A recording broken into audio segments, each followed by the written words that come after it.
Hi சகோஸ், எல்லாருக்கும் வணக்கம். வாங்க கதைக்குள்ள போகலாம். ஒரு மாலையில் அந்த மாளிகையின் பின்பக்கத்தில் இருந்த ஒரு பெரிய தோட்டத்தில் ரம்யா செடிகளுக்கு தண்ணீர் ஊற்றி கொண்டிருந்தாள். மீரா அவளுக்கு உதவியாக பூக்களை பறித்து கொண்டிருந்தாலும் அவளது கவனம் முழுவதும் அங்கே இல்லை. அவள் ஆதி அந்த அறையில் மதனை மிரட்டிய விதமும் அந்த பெண்களை காப்பாற்றிய அந்த வீரத்தையும் தான் மீண்டும் மீண்டும் அசை போட்டு கொண்டிருந்தன. செடிகளுக்கு தண்ணீர் ஊற்றி கொண்டிருந்த ரம்யா மீராவை பார்த்தாள். ஏ மீரா, என்னாச்சு உனக்கு? என்ன ஏதோ பயங்கரமாக யோசிச்சுட்டு இருக்க? ஏ ரம்யா, அது ஒன்றும் இல்லை. ஆதி சார் ரொம்ப நல்லவர் தான் தெரியுமா என்று மீரா கூறியதை கேட்ட ரம்யா தண்ணீர் ஊற்றுவதை அப்படியே நிறுத்திவிட்டு கையில் இருந்த குழாயை தரையில் போட்டுவிட்டு மீராவை திரும்பி பார்த்தாள். ரம்யா ஆச்சரியத்துடன், என்னடி ஆச்சு உனக்கு? நேற்று தான் ஆதிசாரை பற்றி அப்படி இப்படின்னு கேள்வியாக கேட்டு பயந்த, இன்னைக்கு என்னடானா அவர் ரொம்ப நல்லவர்னு சொல்கிற? ஆமாம் ரம்யா, ஆதிசாரை பற்றி நான் தப்பாக தான் புரிஞ்சு வச்சுருந்தேன். அவர் ரொம்ப கெட்டவர், அதுவும் பொண்ணுங்க விஷயத்தில் ரொம்ப மோசமானவர் அப்படி இப்படின்னு நினச்சிருந்தேன். ஆனால் ஆதிசார் அந்த மாதிரி கிடையாது. அவர் என்னதான் மோசமானவராக இருந்தாலும் கொஞ்சம் நல்லவர் தாண்டி என்று மீரா பேச ரம்யா மெதுவாக மீராவிற்கு அருகே வந்து அவளது நெற்றியில் கை வைத்து பார்த்தாள். ஏ மீரா, என்னடி ஆச்சு உனக்கு? எதுவும் காய்ச்சல் அடிக்குதா? எதையாவது பார்த்து பயந்துட்டியா என்ன? ஏய் ரம்யா, எதுக்குடி அப்படி கேட்குற? பின்ன என்னடி, இவ்வளோ நாள் ஆதி சார் அப்படி இப்படி இங்கேருந்து தப்பிக்கணும் ஏதேதோ பேசுன, இப்போ திடீர்னு இந்த மாதிரி பேசுகிற என்று ரம்யா குழப்பத்தில் கேட்க மீரா ரம்யாவை பார்த்து சிரித்து கொண்டபடி, இங்கே பாரு ரம்யா, இங்கே இருக்கிற யாரும் 100% நல்லவங்களும் கிடையாது, அதே மாதிரி 100% கெட்டவங்களும் கிடையாது. இங்கே தப்பு பண்ணுறவங்க யாரும் வேணும்னு பண்ணுறது கிடையாது. அவங்க லைஃப்பில் ஏதோ ஒரு விஷயம் அவங்கள இந்த பாதைக்கு கொண்டு வந்துடும். அதே மாதிரி தான் ஆதி சாருக்கும் ஏதோ ஒரு விஷயம் அவரை இந்த மாதிரி தப்பான வழியில் கொண்டு போயிருக்கு. ஆனால் ஆதி சார் நல்லவர் தான் என்று மீரா பேசிக்கொண்டிருக்க ரம்யா குறும்பு சிரிப்புடன், ஓஹோ, கதை அப்படி போகுதா? நான் அப்போவே நினச்சேன்டி, அவர் உங்ககிட்ட அடிக்கடி காஃபி கேட்குறதும் நீ காஃபி கொண்டு போனவ லேட்டாக அவர் ரூம்லேருந்து வெளியே வர்றதும் அதெல்லாம் இப்போ தான் எனக்கு புரியுது. என்ன, ஆதி சார் மேலே ஏதாவது விழுந்துட்டியா என்ன?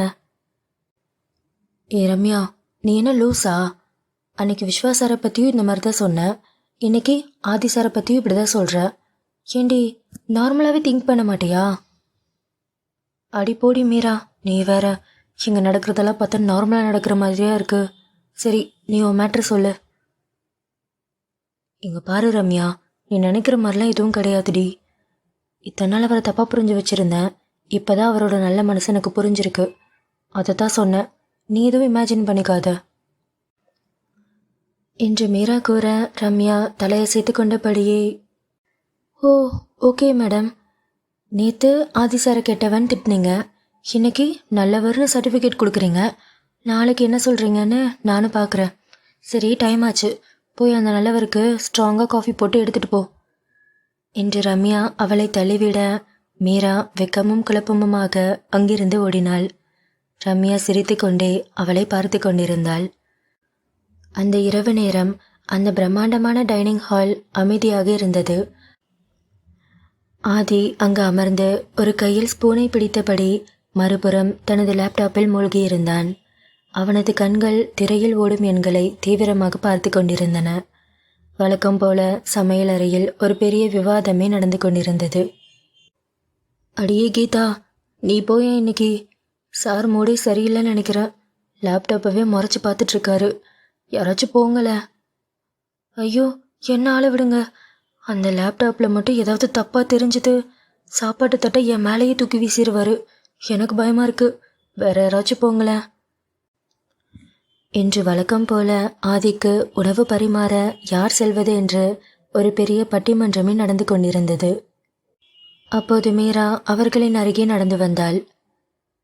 என்னாச்சு, எல்லாரும் இங்கே கூட்டமாக நிற்கிறீங்க? ஐயோ மீரா, ஒன்றும் இல்லை. ஆதி சார் சாப்பிட உட்காந்துட்டாரு. டென்ஷனாக இருக்கிற மாதிரி தெரியுது. அதான் யார் போய் சர்வ் பண்ணுறதுன்னு எல்லாரும் டிஸ்கஸ் பண்ணிகிட்ருக்கோம். ரொம்ப பயமாக இருக்கு. யாருமே போக மாட்றாங்க. அப்படியா, சரி நான் போகிறேன் என்று மீரா கூறியதை கேட்ட அனைவருக்கும் ஆச்சரியமாக இருந்தது. ஏய் மீரா, என்னடி ஆச்சு உனக்கு? இத்தனை நாள் காஃபி கேட்டாலே பயந்து நடுங்குவ. இன்னைக்கு நீயே போய் அவருக்கு ஃபுட் சர்வ் பண்ணுறேன்னு சொல்கிற என்று ரம்யா ஆச்சரியத்தில் மீராவை பார்த்து கேட்க, கீதா மீராவின் கையை பிடித்து இழுத்தாள். ஏ ரம்யா, சும்மா இருக்க மாட்டியா?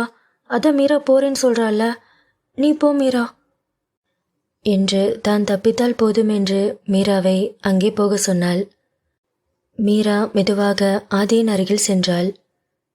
ஆதி மீரா வந்ததை கூட கவனிக்காமல் லேப்டாப்பில் ஏதோ டைப் செய்து கொண்டிருந்தான். மீரா மெதுவாக பரிமாறத் தொடங்கினாள். ஆதி ஒரு வாய் சாப்பிடுவதும் பிறகு 10 நிமிடம் லேப்டாப்பை பார்ப்பதுமாகவே இருந்தான். மீரா இதை பார்த்து சற்று தயக்கத்துடன் நின்றிருந்தாள். அவளது தந்தை எப்போதும் சாப்பிடும்போது சாப்பாட்டில்தான் கவனம் இருக்க வேண்டும் என்று அடிக்கடி கூறுவார். தயக்கத்தை தள்ளி வைத்துவிட்டு துணிச்சலை வரவழைத்து கொண்டாள் மீரா. மீரா மென்மையான ஆனால் உறுதியான குரலில், ஆதி சார்.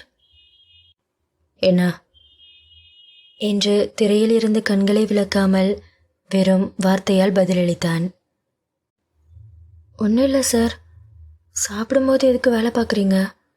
சாப்பிட்டதுக்கப்புறம் பார்த்துக்கலாம்ல என்று மீரா கூற ஆதி அப்படியே உறைந்து போனான். டைப் செய்து கொண்டிருந்த அவனது விரல்கள் அப்படியே நின்றன. மெதுவாக தலையை நிமிர்த்தி மீராவை பார்த்தான். அவனது கண்கள் அனலை கக்கின. என்னடி, நானும் பார்த்துட்டே இருக்கேன். இந்த 2 நாளாக ஏதோ ஓவராக பண்ணுற. இத்தனை நாள் என்னை பார்த்து பூனைக்குட்டி மாதிரி பயந்து ஓடுவ. இப்போ எனக்கு அட்வைஸ் பண்ணுறியா? நானும் கவனிக்கிறேன். ஒரு மார்க்கமாக தாண்டி திரியிற. அடிக்கடி ஓரக்கண்ணால் என்னை எட்டி பார்த்துட்டே இருக்க. என்ன, இப்போ எனக்கு அட்வைஸ் பண்ணுற அளவுக்கு தைரியம் வந்துருச்சு? ஐயோ சார், நான் அட்வைஸ்லாம் பண்ணலை. இந்த மாதிரி சாப்பிட்டுட்டே வேலை பார்த்துட்டு இருந்தா சாப்பிட்ட சாப்பாடு உடம்புல ஒட்டாது. 5 நிமிஷம் உட்காந்து சாப்பிட்டாலும் அதை நிம்மதியாக சாப்பிட்ணும். நீங்கள் நாள் ஃபுல்லாக ஓடிட்டே இருக்கீங்க. ஒரு நாளைக்கு ஒரு வேளை தான் வீட்டில் சாப்பிட்றீங்க. அதை பொறுமையாக நிம்மதியாக உட்காந்து சாப்பிடுங்க. சாப்பிட்டு முடிச்சுட்டு வேலை பார்த்துக்கலாம். அதுக்காக தான் சொன்னேன் என்று மீரா கூற ஆதி அவளை ஒரு நிமிடம் உற்று பார்த்தான். அவன் மீது அவள் காட்டிய இந்த அக்கறை அவனுக்கு புதிதாக இருந்தது. சுற்றுமுற்றும் பார்த்துவிட்டு தனது திமிர் கலந்த தன்னம்பிக்கை போய்விடக்கூடாது என்பதற்காக முகத்தை சுளித்து கொண்டான். சரி, இவ்வளோ தூரம் கெஞ்சுற, அதனால் வேலையை பக்கமாக சாப்பிட்றேன். இங்கே பாரு, நீ சொன்னதுக்காகலாம் ஒன்றும் கிடையாது. எனக்கே லேப்டாப்பை பார்த்து கண்ணு வலிக்குது, அதுதான் என்று ஒரு பொய் சொல்லிவிட்டு லேப்டாப்பை மூடினான். மீரா புன்னகைத்தபடி அவனுக்கு பரிமாறினாள். ஆதி சாப்பிடத் தொடங்கினான். திடீரென்று அவன் நின்றான். ஏ மீரா, நீ சாப்பிட்டியா? இல்லை சார், நான் சாப்பிட டைம் ஆகும் என்று மீரா கூற ஆதி பக்கத்து நாற்காலியை காட்டி, இங்கே பாரு, எனக்கு தனியாக சாப்பிட்றதெல்லாம் பிடிக்காது. இங்கே உட்காந்து என் கூட சாப்பிடு என்று ஆதி கூற மீரா திகைத்து போனாள். என்ன சார் சொல்கிறீங்க? நானா? ஆமாண்டி, இவ்வளோ நாள் நான் தனியாக சாப்பிடவே மாட்டேன். விஸ்வா எப்போ என் கூடயே இருப்பான். ஆனால் அவன் ஒரு முக்கியமான மீட்டிங்காக வெளியூரில் இருக்கான். எனக்கு தனியாக சாப்பிட்ட மாதிரியே இருக்காது. அதனால தான் லேப்டாப் எடுத்து வச்சுட்டு வேலை பார்த்துட்டு இருந்தேன். என் கூட உட்காந்து சாப்பிடு, அப்போ தான் எனக்கு வயிறு நிறையும். இல்லை சார், அது ஏய், நான் சொன்னால் கேட்க மாட்டியா? அதான் உட்காருன்னு சொன்னேன்ல. நான் உட்காருன்னு சொன்னால் உட்காரணும். உட்காரு என்று ஆதி மிரட்ட மீரா மறுபேச்சு பேச முடியாமல் அவன் அருகில் அமர்ந்தாள். ஆதியே அவளுக்கு தட்டில் உணவை பரிமாறினான். சமையலறை வாசலில் மறைந்து நின்று இதை பார்த்து கொண்டிருந்த ரம்யாவும் மற்ற வேலைக்காரர்களும் அதிர்ச்சியில் உறைந்து போனார்கள். ஏ ரம்யா, நம்ம பார்க்கறது கனவா நிஜமா? மீரா ஆதி சார் கூட உட்காந்து சாப்பிட்றா, அதுவும் அவரே அவளுக்கு பரிமாறுறாரு என்று அவர் கேட்க ரம்யா சிரிப்புடன், நான் அப்பவே நினச்சேன், நான் நினச்சது சரியா போச்சு. இனிமே இந்த மாளிகையில் அடித்தடி சத்தம்லாம் கம்மியாயிரும். லவ் ரொமான்ஸும் தான் அதிகமாக இருக்கும் போல. என்ன லவ்வா? ஆதி சாருக்கு லவ்லாம் பண்ண தெரியுமா? தெரியல, ஒரு திறந்து பார்க்கலாம் எப்படிதான் போகும்னு என்று அவர்கள் ஆதியையும் மீராவையும் பற்றி பேசிக் கொண்டிருந்தனர். அந்த இரவு நில ஒளியில் ஆதியும் மீராவும் ஒருவரை ஒருவர் பார்த்தபடி மௌனமாக சாப்பிட்டனர். அந்த மௌனத்தில் ஒரு அழகான புதிய உறவு துளிர்விட தொடங்கியது. சாப்பிட்டு முடித்ததும் ஆதி எழுந்து வாஷிங் ஏரியாவை நோக்கி நடந்தான். கைகளை கழுவி விட்டு தயக்கமே இல்லாமல் சட்டென்று மீராவின் துப்பட்டாவை பிடித்து தன் கைகளை துடைத்தான். ஆதி மீராவின் துப்பட்டாவை பயன்படுத்துவான் என்று அவள் எதிர்பார்க்கவில்லை. அவனது விரல்கள் துப்பட்டாவின் வழியே அவளது தோளுக்கு அருகில் உரசிய போது மீராவுக்கு உடல் சிலிர்த்தது. அவள் முகம் சிவக்க அப்படியே உறைந்து போனாள். ஆதி துடைத்து முடித்துவிட்டு அவளை பார்த்தான். என்னடி முறைக்கிற? நான் முறைக்கவே இல்லையே. என்ன, உங்ககிட்ட கேட்காம உன் துப்பட்டாவில் தொடச்சிட்டேன்னு என்ன மறைக்கிறியா? ஐயோ, அப்படிலாம் ஒன்றும் இல்லை சார், உங்ககிட்ட ஒன்று கேட்கலாமா என்று மீரா கேட்க துப்பட்டாவை மெதுவாக விட்டபடி, என்ன கேளு. நான் இங்கே வந்ததுலேருந்து பார்த்துட்டு தான் இருக்கேன். உங்களுக்காக அங்கே எல்லாரும் அவ்வளோ பயந்து போய் சமைப்பாங்க, உங்களுக்கு தெரியுமா? ஆனால் நீங்கள் ஒரு தடவை கூட சாப்பாடு எப்படி இருக்குன்னு யார்கிட்டையும் சொல்ல மாட்டீங்க. உங்களுக்காக இவ்வளோ பண்ணுறாங்க, எப்படி இருந்துச்சுன்னு ஒரு வார்த்தையில் சொன்னால் எல்லாருக்கும் நல்லா இருக்கும்ல. இங்கே பாரு, எனக்கு எல்லாம் தெரியும். நான் கொடுக்குற காசுக்கு அவங்க வேலை பார்க்குறாங்க. இதில் பாராட்டுறதுக்கு என்ன இருக்குது? இல்லை சார், காசுக்காக எல்லாரும் வேலை பார்ப்பாங்க தான். ஆனால் அதையும் தாண்டி எல்லாருக்கும் உங்கள் மேலே பயமும் மரியாதையும் இருக்குது. உங்களுக்காக தான் அவ்வளோ பார்த்து பார்த்து எல்லா விஷயத்தையும் பண்ணுறாங்க. அவங்களும் மனுஷங்க தானே என்று மீரா கூற ஆதி பதில் சொல்லவில்லை. அவளை ஒரு தீர்க்கமான பார்வையை பார்த்துவிட்டு மாடி படிக்கட்டுகளை நோக்கி நடந்தான். ஆனால் மீரா சொன்ன வார்த்தைகள் அவன் ஆழ்மனதில் ஏதோ ஒரு மாற்றத்தை ஏற்படுத்தியது. ஆதி படிக்கட்டுகளில் ஏறிக்கொண்டிருந்த போது டைனிங் டேபிளில் இருந்த தட்டுகளை சேகரிக்க லக்ஷ்மி மெதுவாக டைனிங் ஹாலிற்குள் வந்தார். லக்ஷ்மியை கண்ட ஆதி சில நொடிகள் அவரை மௌனமாக பார்த்தான். பிறகு அந்த பிரம்மாண்டமான ஹால் அதிரும்படி பேசினான். லக்ஷ்மி ஆண்டி, இங்க வாங்க என்று ஆதியின் குரல் கேட்டதும் லக்ஷ்மி நடுக்கத்துடன், என்ன சார், சொல்லுங்க, என்ன வேணும் சார்? ஒன்றும் இல்லை, இன்னைக்கு சாப்பாடு ரொம்ப நல்லா இருந்தது என்று சொல்லிவிட்டு ஆதி விறுவிறுவென மாடி ஏறி தன் அறைக்குள் சென்று மறைந்தான். லக்ஷ்மிக்கு தலையே சுற்றிவிட்டது. கையில் இருந்த தட்டுக்கள் நழுவி விழப்போக அருகில் இருந்த நாற்காலியை பிடித்து அப்படியே அமர்ந்து விட்டார். அவரது கண்கள் கலங்கின. சமையலறையில் இருந்து இதை பார்த்து கொண்டிருந்த ரம்யா, கீதா மற்றும் இதர வேலைக்கார பெண்கள் அனைவரும் ஓடி வந்தனர்.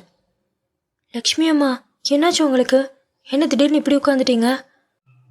அடியே ரம்யா, நான் கண்டது கனவா நிஜமா? ஐயோ, என்னாச்சுன்னு சொல்லுங்க. ஒன்றும் இல்லை, இத்தனை வருஷமா இந்த வீட்டில் வேலை பார்த்துருக்கேன். ஆதி சார் இன்னைக்கு தான் சாப்பாடு நல்லா இருந்ததுன்னு என்கிட்ட சொல்லியிருக்காரு. என்னால் நம்பவே முடியல.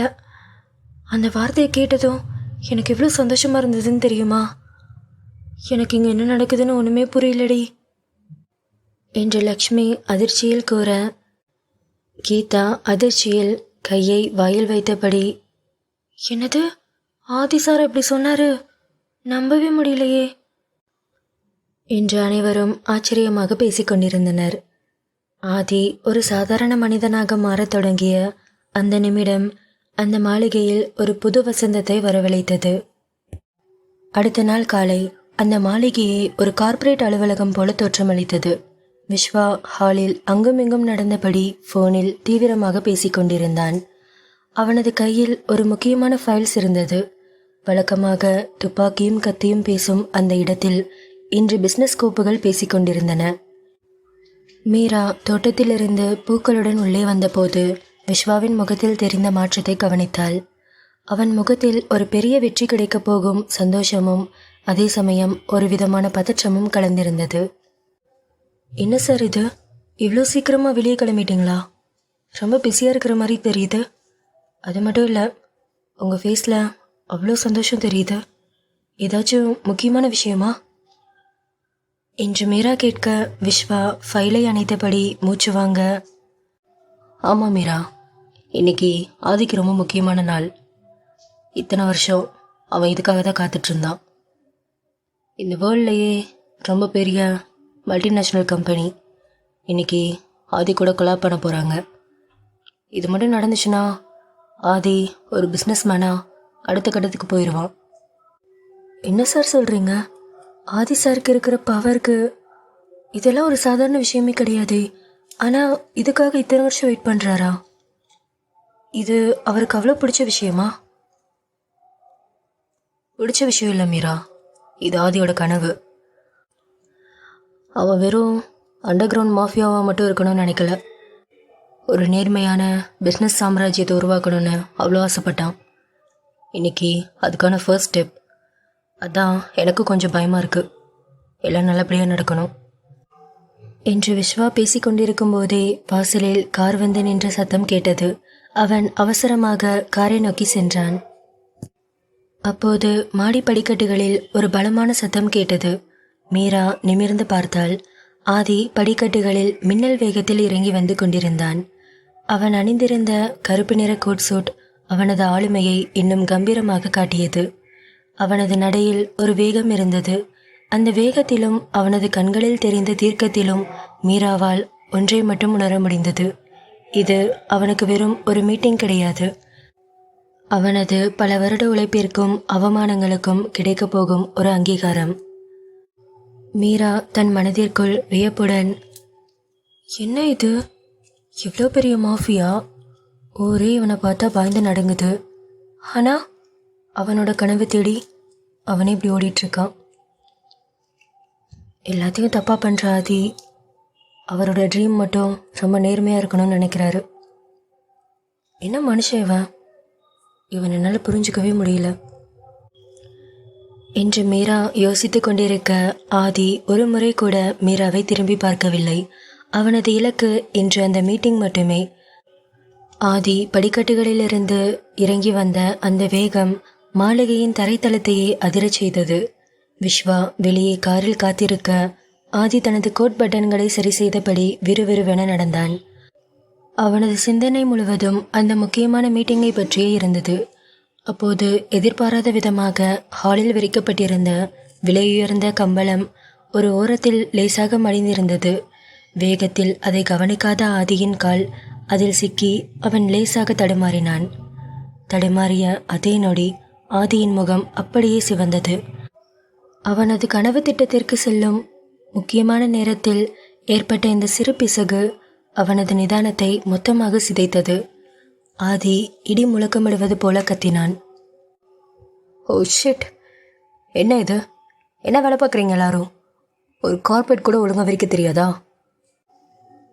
என்று ஆதியின் குரல் கேட்டு சமையலறையில் இருந்த ரம்யா, லக்ஷ்மி மற்றும் வாசலில் இருந்த செக்யூரிட்டிகள் என அனைவரும் ஓடி வந்து நடுங்கியபடி வரிசையாக நின்றனர். உங்களை தான் கேட்டுட்ருக்கேன். இந்த கார்பெட்டை யார் விரிச்சது? சார், மன்னிச்சிருங்க சார், அது க்ளீன் பண்ணும்போது என்று ஒரு வேலைக்காரன் பேசிக்கொண்டிருக்க ஆதி அவன் பேச்சை இடைமறைத்து, கொஞ்சம் மூடுறியா? என் பிஸ்னஸில் ஒரு மில்லிமீட்டர் தப்பு நடந்தாலும் நான் பொறுத்துக்க மாட்டேன். இந்த வீட்டில் நடக்கிற சின்ன சின்ன வேலையில் கூடவா இப்படி தப்பு பண்ணுவீங்க?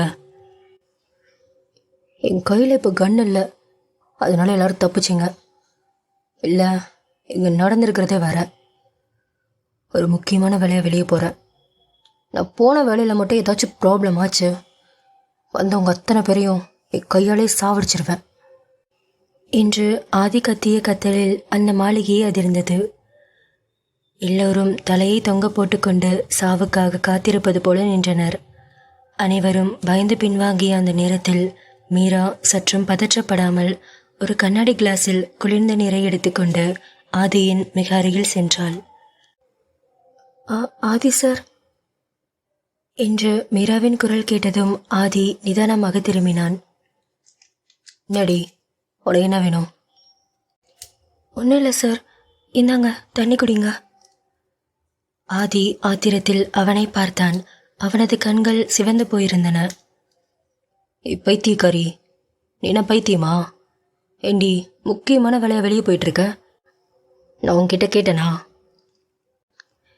என்று ஆதி கத்திக்கொண்டிருக்க மீரா அமைதியுடன் அவனது கண்களை பார்த்தாள்.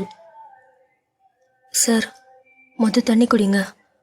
நீங்கள் ரொம்ப டென்ஷனாக இருக்கீங்க. எனக்கு தெரியும் நீங்கள் ஒரு முக்கியமான இடத்துக்கு போகிறீங்கன்னு. இவ்வளோ டென்ஷனாக போனால் அந்த காரியம் நல்லபடியாக நடந்துருமா? ஒரு விஷயம் தெரிஞ்சுக்கோங்க சார், நம்ம பதட்டத்தில் பண்ணுற எந்த ஒரு வேலையும் நமக்கு வெற்றியை கொடுக்காது. ஒரு நிமிஷம் நிதானமாக தண்ணி குடிச்சிட்டு அமைதியாக கிளம்புங்க. நீங்கள் ஆசைப்பட்டது கண்டிப்பாக உங்களுக்கு கிடைக்கும் என்று மீரா பேசிக்கொண்டிருக்க ஆதி அவளையே முறைத்து பார்த்தான். அவளது வார்த்தைகளில் இருந்த உண்மையும் அவளது கண்களில் தெரிந்த அந்த அசைக்க முடியாத நம்பிக்கையும் அவனை மெல்ல கட்டுப்படுத்தியது. அவன் எதுவும் பேசாமல் அவளது கையில் இருந்த கண்ணாடி கிளாஸை வாங்கி ஒரே மூச்சில் அந்த குளிர்ந்த நீரை பருகினான். தண்ணீரை குடித்ததும் அவனது மூச்சு சீரானது. கண்ணாடி கிளாஸை மேஜையின் மீது வைத்தான். அவனது முகத்தில் இருந்த அந்த உக்கிரம் குறைந்து ஒரு விதமான மௌனம் நிலவியது. மீரா சொன்ன வார்த்தைகள் அவனது மூளைக்குள் வேலை செய்ய தொடங்கியது. ஆதி ஒரு நிமிடம் மீராவை பார்த்துவிட்டு மீண்டும் தன் கோட்டை சரி செய்தபடி அங்கிருந்து விறுவிறுவென வெளியேறினான். அவன் வெளியே சென்று கார் கிளம்பும் சத்தம் கேட்ட பிறகுதான் அங்கிருந்த வேலையாட்களுக்கு மூச்சே வந்தது. லக்ஷ்மி மீராவின் அருகே வந்து, அப்பாடா மீரா, நீ மட்டும் வரலனா இன்னைக்கு இங்கே என்ன நடந்திருக்குன்னே தெரியாது. சிங்கத்தோட வாய்க்குள்ளே கைவிட்ட மாதிரி நாங்களாம் பயந்து போய் நின்றுருந்தோம். ஆனால் நீதான் கரெக்டான நேரத்தில் ஆதி சார கோவத்தை கண்ட்ரோல் பண்ண. ஆனால் உனக்கு தைரியம் ஜாஸ்தி தான் மீரா என்று லக்ஷ்மி கூற ரம்யாவும் மீராவை பார்த்தபடி, ஆமாம் மீரா, ஆன்ட்டி சொல்கிறது கரெக்டு தான். நீ தான் கரெக்ட் டைமுக்கு வந்து எங்கள் எல்லாரையும் காப்பாத்தின. ஆதி சார் இந்த மாதிரி யார் சொல்ல கேட்டும் நான் பார்த்ததே இல்லை. ஆனால் நீ சொன்னதும் அமைதியாக கிளம்பி போயிட்டாரு. இன்னைக்கு உன்னால தான் நாங்கள் எல்லாரும் தப்பிச்சோம் என்று அனைவரும் பேசிக்கொண்டிருக்க மீரா புன்னகைத்தபடி அந்த கண்ணாடி கிளாஸை எடுத்தாள். ஆதி ஒரு பிஸ்னஸ் மேனாக தனது கனவை நோக்கி சென்றாலும் அவனது மனதின் கடிவாளத்தை இப்போது மீரா தன் கையில் எடுத்துக்கொண்டதை அங்கிருந்த அனைவரும் உணர்ந்தனர். அன்று இரவு அந்த மாளிகையே ஒருவித அமைதியில் இருந்தது. திடீரென்று வாசலில் ஆதியின் கார் சீறிப்பாய்ந்து வந்து நின்றது. கார் நின்ற வேகத்திலேயே தெரிந்தது இன்று ஏதோ ஒரு மிகப்பெரிய வெற்றி கிடைத்திருந்தது என்று. ஆதி காரிலிருந்து இறங்கி உள்ளே வரும்போதே அவனது முகம் 1000 வாட்ஸ் மின்சாரத்தில் பிரகாசிப்பது போல இருந்தது. வழக்கமாக அறைக்குள் சென்று முடங்கும் ஆதி இன்று நேராக சமையல் அறைக்குள் நுழைந்தான். அங்கே வேலை பார்த்து கொண்டிருந்த அனைவரும் அதிர்ச்சியில் உறைந்தனர். ஆதியின் வருகையை கண்ட அனைவரும் அமைதியாக அந்த இடத்தை விட்டு வெளியேறினர். அவர்கள் வெளியேற ஆதி தன் கோட் மற்றும் டையை கழற்றி எறிந்துவிட்டு சட்டையின் கை மடிப்புகளை சுருட்டிவிட்டு காய்கறிகளை எடுக்கத் தொடங்கினான். வேலைக்காரர்கள் அனைவரும் சமையலறைக்கு மிக தொலைவில் இருந்தபடி ஆர்வத்துடன் சமையலறையை எட்டி பார்த்து கொண்டிருந்தனர். அப்போது அங்கு வந்த மீராவிற்கு ஒன்றும் புரியவில்லை. ஆதியை சமையலறையில் கண்ட மீரா சற்று பதற்றமடைந்தாள். ஐயோ ஆண்டி, என்ன இது? ஆதி சார் உள்ள குக் பண்ணுறாரா? ஐயோ ஆண்டி, அவர் கத்த போறாரு. யாரும் போலையா? Hour cook பண்ணிட்டுருக்காரு. மீரா, டென்ஷன் ஆகாத. ஆதி சாருக்கு ஒரு பழக்கம் இருக்கு. அவர் எப்போலாம் ரொம்ப சந்தோஷமாக இருக்காரோ அப்போலாம் அவர் தான் குக் பண்ணுவார். நான் தான் ஏற்கனவே உங்ககிட்ட சொல்லியிருக்கேன்ல, ஆதி சாருக்கு சாப்பாடு சமையல்னால் ரொம்ப பிடிக்கும்னு சொல்லிட்டு. அவர் சந்தோஷமாக இருக்கும்போது மட்டும்தான் கிச்சனுக்குள்ளே வருவார். ரொம்ப வருஷம் கழித்து இன்றைக்கி தான் கிச்சனுக்குள்ளே இருக்கார். என்ன ஆண்டி சொல்கிறீங்க? ஆதி சாருக்கு இப்படி ஒரு பழக்கம் இருக்கா? ரொம்ப வித்தியாசமாக இருக்கு என்று மீரா வியப்புடன் ஆதியை பார்த்து கொண்டிருந்தாள். அப்போது திடீரென்று லக்ஷ்மி பதற்றத்துடன், ஆமாம், ஆதி சாருக்கு ஹெல்ப்புக்கு ஒரு ஆள் வேணும்ல, யாராச்சும் போங்கள என்று லக்ஷ்மி கூற, ரம்யா குறும்பு புன்னகையுடன், ஆண்டி நீங்கள் ஏன் கவலைப்படுறீங்க?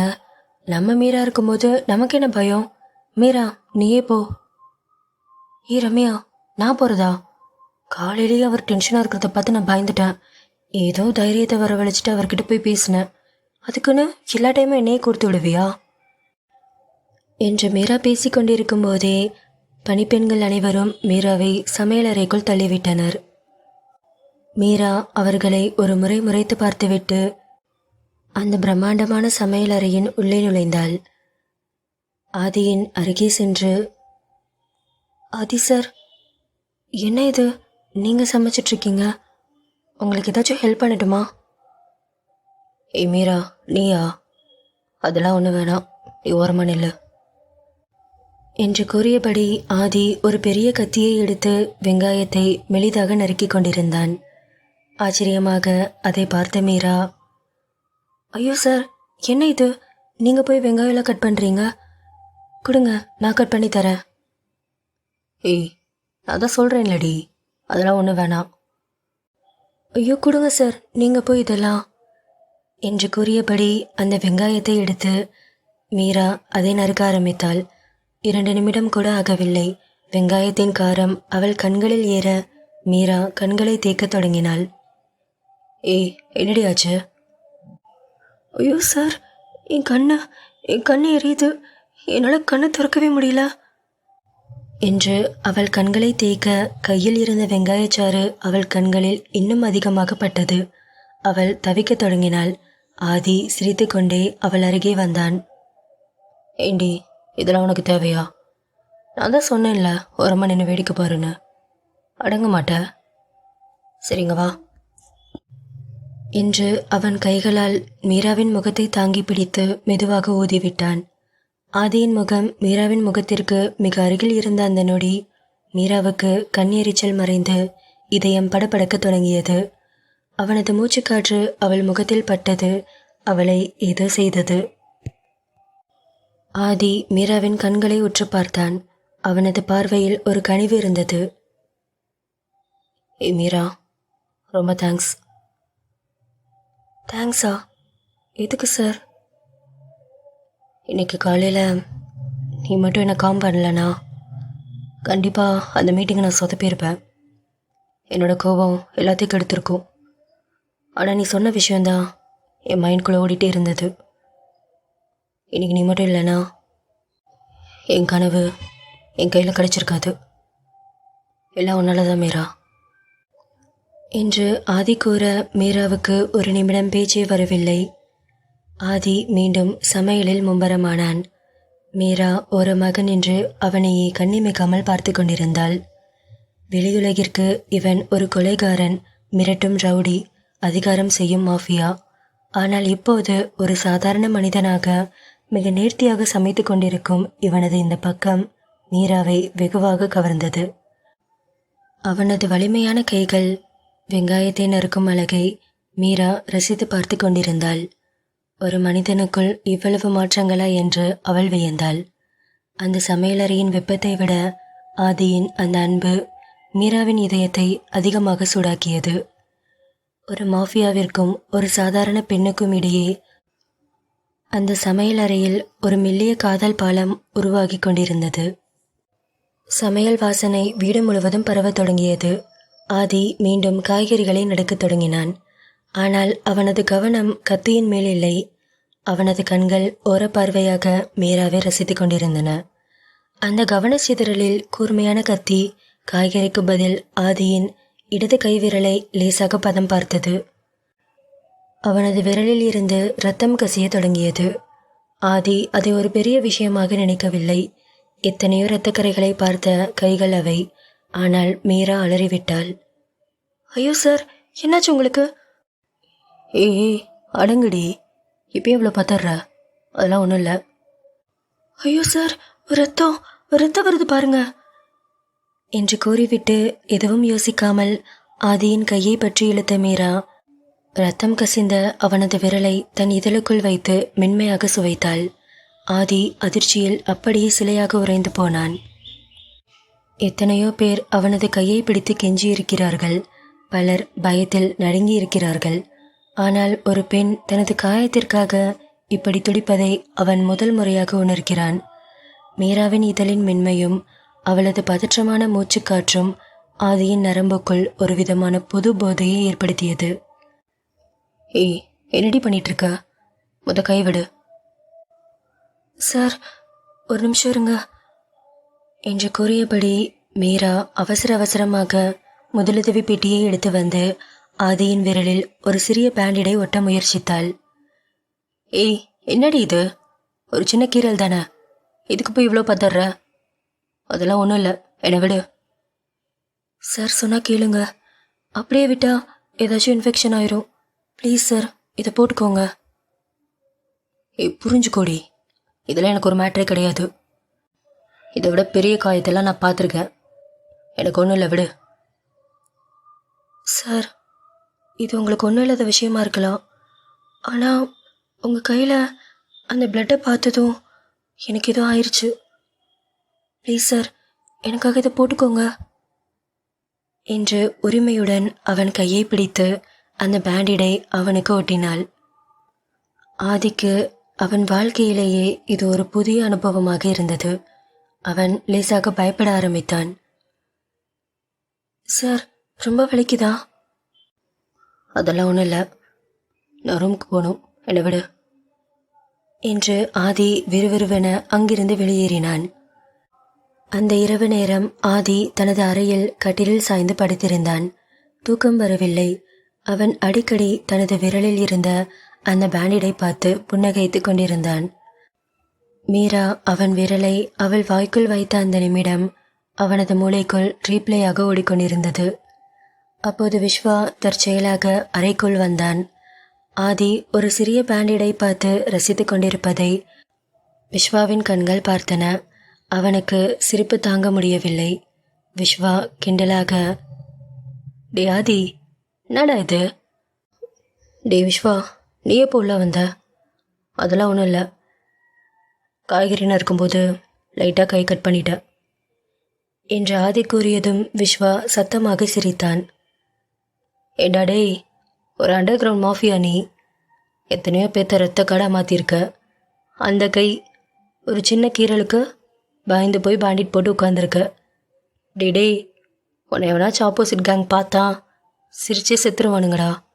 நம்ம மேலே இருக்கிற கெத்தெல்லாம் என்ன ஆகுறது என்று விஸ்வா கிண்டலாக பேசிக்கொண்டிருக்க விஸ்வாவின் பேச்சை கேட்டதும் ஆதிக்கு சுருக்கென்று இருந்தது. சட்டென்று அவனது முகத்தில் இருந்த புன்னகை மறைந்து அந்த பழைய அதிகார முகம் வெளிப்பட்டது. டே விஸ்வா, சுமாரு. டே ஆதி, நிஜமாவே சொல்கிறேன், உன்னை பார்த்தா எனக்கு சிரிப்பாக இருக்குடா. இந்த கையால் எத்தனை பேர் சாவடிச்சிருப்ப. உடம்புல எத்தனை புல்லட்ஸ் இறங்கியிருக்கு. அதை கூட அசால்ட்டாக ஹேண்டில் பண்ணிவிட்டு இந்த சின்ன கீரலுக்கு இப்படி பேண்டிட் வெட்டிட்டு படுத்திருக்க என்று விஸ்வா சிரித்து கொண்டிருக்க அவன் சொன்ன வார்த்தைகள் ஆதியின் மனதில் ஆழமாக தைத்தன. அவன் சட்டென்று தன் விரலில் இருந்த அந்த பேண்டிடை பிடுங்கி தூக்கி எறிந்தான். ஆதி மனதிற்குள் குழப்பத்துடன், டே விஸ்வா, நீ சொல்கிறது கரெக்டு தான்டா. இந்த கையால் எத்தனை பேர்த்த சாவடிச்சிருக்கேன். அவ்வளோ ரத்தத்தை பார்த்த கைடா இது. ஆனால் இன்னைக்கு ஒரு சின்ன கீறல். டேய், என் ரத்தத்தை பார்த்து என்னைய பயப்பட வச்சிட்டாடா அவகிட்ட கொஞ்சம் உஷாராக தாண்டா இருக்கணும். டேய் விஸ்வா, எனக்கு ரொம்ப பயமாக இருக்குடா. டேய் ஆதி, என்னடா ஆச்சு உனக்கு? ஏதோ பேசுகிற. இப்போ எதுக்கு மச்சான் பயப்படுற? இல்லை விஸ்வா, அந்த மீரா என்கிட்ட நெருங்கும் போதெல்லாம் என் அதிகாரமும் என் சாம்ராஜ்யமும் என் கை விட்டு போயிருமோன்னு பயமாக இருக்கு. அவள் ஏதோ பண்ணுறாடா, என்னை ஏதோ பண்ணுறா. அவகிட்ட கொஞ்சம் ஜாக்கிரதையாக இருக்கணும் என்று பேசிக்கொண்டே ஆதி இருட்டில் ஜன்னல் வழியாக வெளியே பார்த்தான். ஒரு பக்கம் மீராவின் அன்பு, மறுபக்கம் அவனது அதிகாரம். இரண்டுக்கும் இடையே ஒரு மிகப்பெரிய போர் ஆதியின் மனதுக்குள் தொடங்கியது. இந்த கதையுடைய அடுத்த பாகம் சீக்கிரமே நம்ம சேனலில் வந்துடும். மறக்காம சேனலை சப்ஸ்கிரைப் பண்ணிக்கோங்க. கதையை பற்றின உங்கள் கருத்துக்களை கமெண்ட்டில் சொல்லுங்கள். கதை பிடிச்சிருந்துச்சுன்னா வீடியோக்கு மறக்காமல் ஒரு லைக் பண்ணிக்கோங்க.